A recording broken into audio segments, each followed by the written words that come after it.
Good evening mga idol, ano? Nakita ko kasi yung mga sari-saring mga komento tungkol kay Diwata eh. Hindi naman kailangan para paggawain niya yung mga bagay na yan tungkol kay Diwata eh. Tama naman si Diwata, puro kayo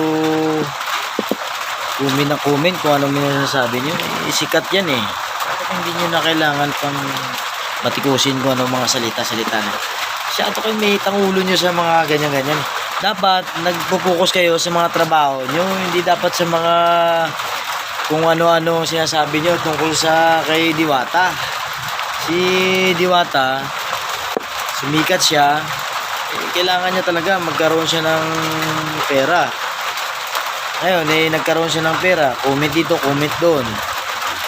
Wala kayong magagawa kundi siyempre pataas ng pataas yung average ni Diwata. Ang ano ko lang, puro kayo pagkakamali, hindi naman kailangan yan. Alam nyo mga kaibigan, simple lang ang gagawin nyo sa mundo. Hindi naman kailangan nyo anuin yung tao eh. Kung ano nung sasabihin nyo, meron kayong sinasabi na ganito, hindi na kailangan yun. Anong kailangan? Ganito lang, simple lang. Pipilitin nyo na magkaroon kayo ng diskarte para lang magkaroon kayo ng patas na laban. Kasi ang tungkol sa sikat na at pinasikat, hindi dapat natin binibigyan ng mga kahulugan, mga kung ano salita.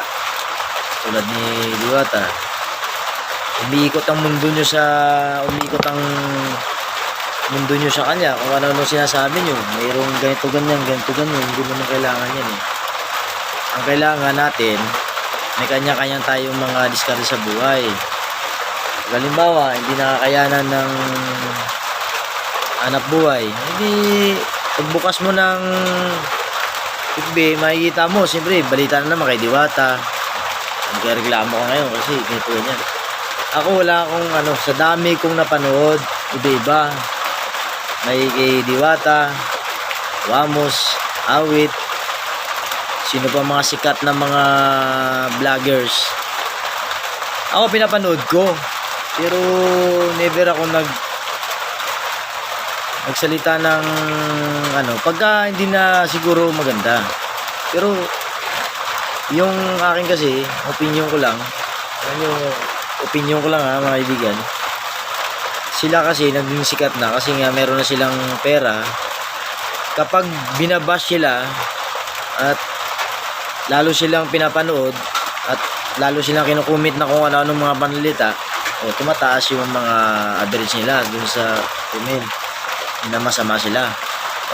Alam naman natin na masama sila kasi lumaki ang ulo. Pero hindi nyo ba naisip na tuwing sinasabihan nyo si Diwata ng salitang nag-iiba na yung ugali, mag-comment kayo, hindi nyo ba alam na tumataas ang average ng Diwata na sa Facebook para lang magkaroon sila ng pera? O di kaya sa YouTube. Siyempre, dagdagan din nyo kasi nag-comment kayo kung ano kayo. Kung meron kayo nakitang kasiraan ng isang tao, simple lang gagawin nyo. Panoorin nyo lang, tapos ikikibo nyo lang sa sarili nyo. Parang, nga naman, masama rin pala talaga na ganito. Hindi na kailangan pa ng mga panlita na kung ano-ano ma. Kung ano-ano man, kung ano-ano mga salita Ako bilang ordinaryong tao lang na nakatira sa maliit na purok ng Antipolo, sinasabi ko lang yan sa inyo. Turo ko lang sa inyo, hindi nyo kailangan pang sundan o ano pa mga panalita na kailangan nyo gawin sa tao. Kasi kahit anong pamamastos man ang gagawin nyo, nagbago man siya o hindi nyo alam na nakatatak na yan, na hindi na yan maghihirap, na sobrang hirap pa sa hirap na pinanggalingan niya. Kumbaga, tasakto na sa buhay niya. Kaya ang masasabi niya lang, kahit hindi na mag-grow ang lugaw ko o paris ko, walang problema, hindi naman ako masyadong mahirapan na. Kasi bakit? nandito na ako sa sitwasyon ng tama na eh. Naangat na ako sa buhay, ano. Dapat isipin nyo rin. Hindi yung puro ko yung comment ng comment. Isipin nyo yung mga sarili nyo. Sige, pamilya nyo, ganun. Tulad ko, yung ganun lang. Simple lang ang pamumuhay ko. Pero, lagi ko napapanood sa mga social media yung mga comment-comment kung ano-ano sinasabi nyo. Tapos, mayroon kayo kay Diwata o ano. Ako, video ko lang sa sarili ko para maparating kay Diwata o sa mga followers o sa iba pang maka ano. Hindi ko naman ito binidyo para lang sabihin sa inyo na inalo ko si Diwata na, no? Pero sa totoo lang, okay naman yun eh. Kasi, kumbaga, ang approach niya, yung parang, kumbaga, ay, ako, naging natulungan naman ako. Kahit sirain man ako ng sirain, hindi na ako pwedeng bumaba pa sa kung anumang level ako dati. Kasi, natulungan na nga eh. Di ba? Kasi, wala na.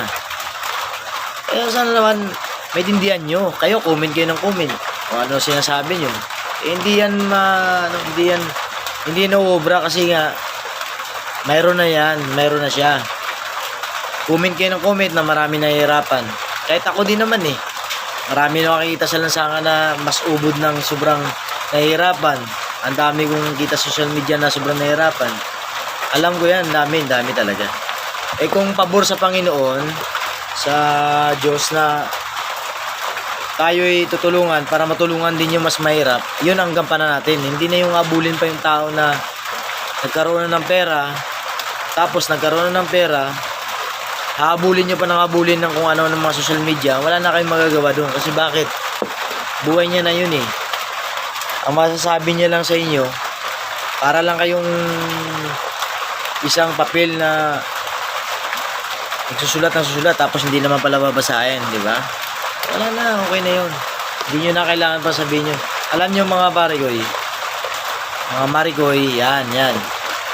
Inggan nyo ang sasabihin ko sa inyo. Simple lang. Ang mga dalawang katinaga na sinasabi ko sa inyo. Ang askasuhin natin sa mundo, kung paano tayo nabubuhay sa mundo. Kung paano tayo mamumuhay ng tama at paano tayo mamatay ng tama. Kasi kung puro kayo husga sa kapwa nyo, wala tayong magagawa. Hindi ko naman kayo inano na husgahan nyo si Diwata. Pero dapat ninyong malaman na dapat nyong liwanagin sa sarili nyo. Comment kayo ng comment kay Diwata. Sa sobrang comment nyo kay Diwata, sumisikat na sumisikat. Asan ba nga nyo? Wala naman kayong makapala doon. Ang buhay na lang natin kasi may mapanood tayong magaganda at masama. Minsan umiinit ang ulo natin. Simple lang ang gawin natin. Pag-iisipan muna natin. Masama pala nito ganun. Tapos, ako ganun lang ako. Pag hindi ko matiis, lalo sa mga krimen na hindi maganda, ako ganun ako, kinakomment ko. Masakit para sa akin na ganun ang nakikita ko. Pero sa totoo lang, alam nyo, mga kapatid, napakahirap na papatungan natin ng comment ang isang tao. Tapos sumisikat na sumisikat, tapos sasabihin nyo, lumalaki yung ulo kasi ganito ganyan, hindi natulungan. Wala na tayong pakialam doon kung sino tumulong sa kanya. Tama? Wala na tayong pakialam doon kung sino tumulong sa kanya. Masikat man ang tao niyan, si Rosmar man o si Awit. Wala na yun. Si Wamos, wala na tayong doon. Kami, bilang tao na totoo, simple lang ang sa amin. Kayo ang nasa social media at kayo may alam, hindi nyo kailangan dapat ng sobrang galit na wala naman. Maging stable lang kayo. Ako nga, maikli lang ang sinasabi ko eh. Ako nga, kung tutusin lang, hindi naman siguro masama na mag-ambisyon ng mas gusto ko nga maging action star. Pero hindi action star. Ang ibig sabihin, kahit mag-double na ng action star, kahit kay Sir Coco Martin lang, matagal ko na pinapangarap si Idol. Kaso lang, lagi kong nakikita, pag bumukas ako ng FB, nakikita ko si Diwata. Puro si Diwata. Ano ba naman kayo? yung taong nag-grow, tapos maon sa hirap, huwag na batikusin. Kung nag-iba man ang ugali niya, no, wala yan. Simple, wala tayong pakialam kung anong gagawin niya sa buhay niya. Basta ang atin, ang patungo natin, sa atin magiging buhay, didiretsuhin natin. 'Di ba? Family first bago yung mga ano, 'di ba? Family first. Laging family first muna. Ako pamilyado na rin ako. May isa akong anak, may asawa na ako. Pero ang ano ko sa sarili ko, Sir Coco Martin, ako kahit hanapin mo ko sa lungsod ng Antipolo City, Sitio Mayay, Mutindilaw, Antipolo City. Sir, nandito ako kahit ano nyo ako, i-double nyo lang ako sa ano nyo, makuha nyo ako. Kasi number 1 sa kasubaybay ako ng Batang Quiapo. Kaya sana wag ka mabugbog ni stepfather mo. Dahil ako ang magtatanggol sa'yo. Thank you so much. Para sa mga ano dyan, yung mga igil-igil kay Sir, kay Diwata. Igil nyo na yan, ayan nyo na. Ayan nyo na, ang gagawin nyo na lang, God bless na lang para sa kanya, naging okay yung buhay niya. Ngayon, yung buhay nyo na lang, sasabihin nyo. Kung mayroon naman kayo kunting kakayanan, ng negosyo, ayan nyo na manood na lang kayo. Huwag kayong mainis.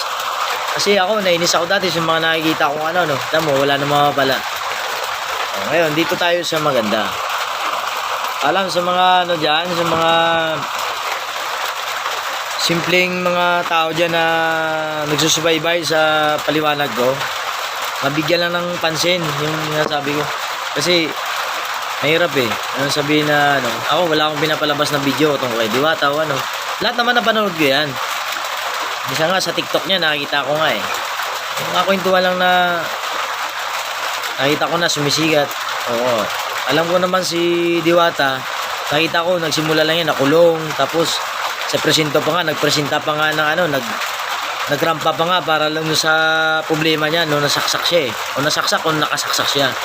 Yun ang alam ko. Tapos sumikat na siya o parang ganun lang yan.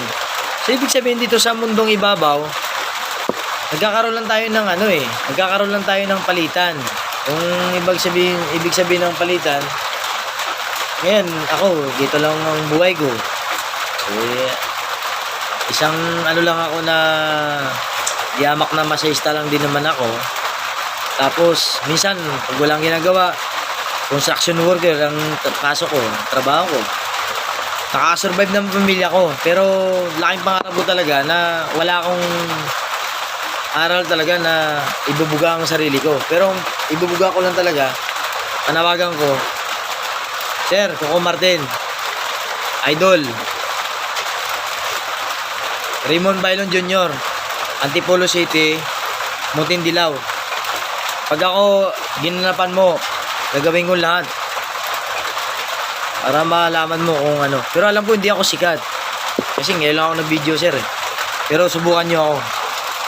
Nakita nyo yung mga acting at saka yung yung mga device ng mga maganda sa natin. Subok lang, wala namang problema Kung hindi pwede, di okay lang. Salamat At least napakinggan nyo yung sa akin.